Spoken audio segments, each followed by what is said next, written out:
Well, good morning from the roof of Triton Junior Senior High School. This is our next installment of the Trojan Spotlight.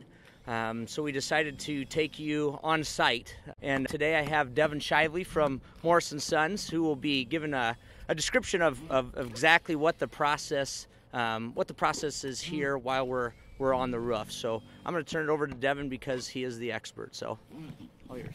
All right, thank you.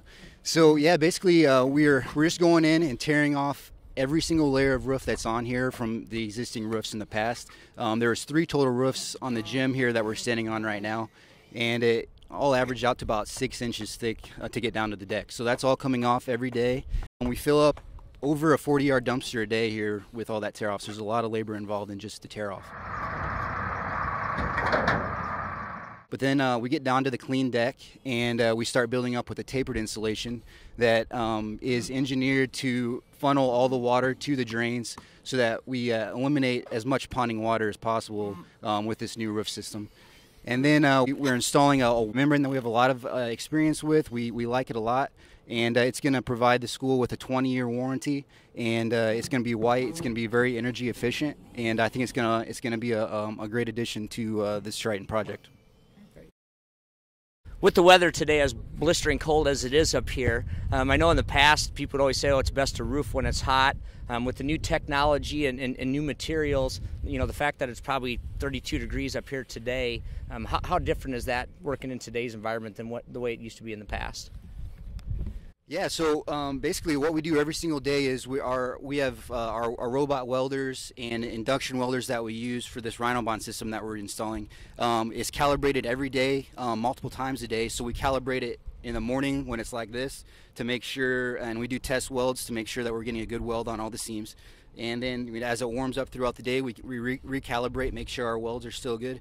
And yeah, that way we know that throughout the entire day as it warms up, and then as it cools down again in the afternoon, that we're getting consistent welds and that it's not going to be an issue in the future.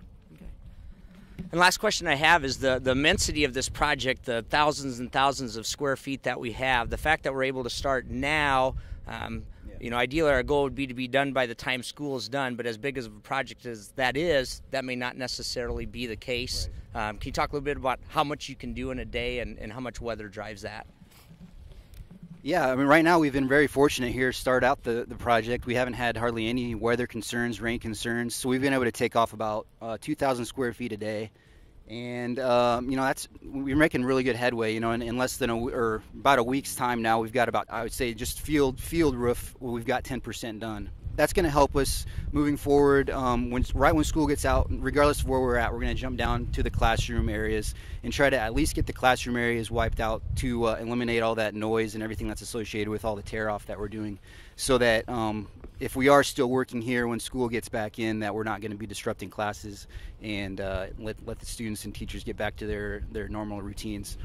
But you know, we're very appreciative that we're able to start this project while school is still in session. The school is being very accommodating to us, and we appreciate that very much. And we're doing our best to keep the noise down and make sure that safety is always our main concern. I know we look back in our old records of the different companies that have been here, and it's always been a Morris & Sons Roofing that has put these roofs on. Well, thank you, Devin, for sharing your time with us today. Thanks again for tuning in.